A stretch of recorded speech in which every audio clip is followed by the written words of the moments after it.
Sushi. Have you ever tried it? And if you have, is it because of your proximity to the ocean? And that's more of like a rhetorical question, I'd say, because as I try to come up with, things for more content and stuff, just things that I feel like are going to reflect what I try to get across on the channel, which is absolutely nothing. And just to be clear, I just want to be clear about that. And so, the thing is sushi is something that I tried in my 20s, which is the lead in to the next sort of segment of what I'd like to do. I don't know, at least once a week, maybe once every few days, but things that I did in my 20s. So, as a 36-year-old dude, my 20s weren't that far behind me. I have made some remarkably dumb and idiotic decisions in my 20s. I also made some really good decisions in my 20s. And so, as I highlight these things, they are all very true. And it's just what has happened to me. And so, born in Albuquerque, New Mexico, never traveled anywhere until I was a younger adult, at which point I did get to travel extensively. But until that point, and even when I traveled as a younger adult, I never tried different food or anything like that, right? And so when I got into college, I needed a job after my first dropout semester in college in my early 20s. And so I started working at this Asian food place in the University of New Mexico, in the Student Union building there, right? True story. And so I learned how to be a sushi chef, which was this whole thing, this whole chapter in my life, which was very, very interesting. Very interesting indeed.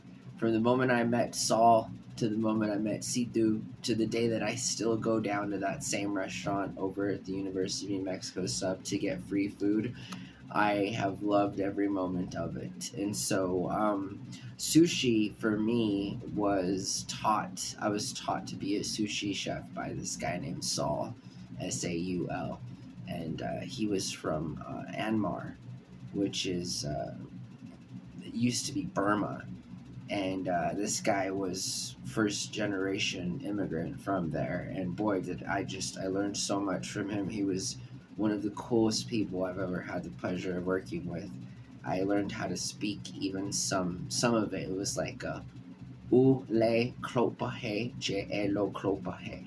That is a real song. And it's like a really popular song, and it is straight up Burmese. Yeah, and so and then Situ, his name was C2. He's a great guy, funny guy.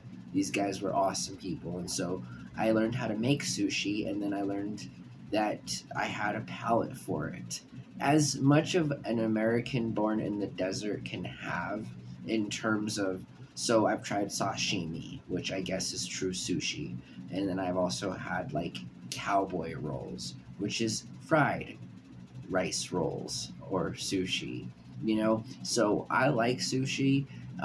It's interesting though, if you like just quickly search fake sushi USA, you'll find unfortunate news. Most of the sushi here in the United States is not of good quality, and it actually isn't authentic sushi. And so there's that whole thing. So have I ever really had sushi? I'm not sure. I've never had fresh fish in a big city. Again, every time I've traveled to these larger coastal cities, I've never explored their local cuisine. And that's unfortunate, because now that I'm older, those are some of the things that I like, the main staples, the things that I really only exclusively do when I travel, which is try new food and stuff. But I didn't get into that phase until a little bit later on in my 20s. So in the comments, I'm curious, where are you from, and when's the first time you had sushi? And have you had sashimi? And what kind of sushi do you prefer? I know that a good brown rice California roll is always on my list of what I'd like to eat.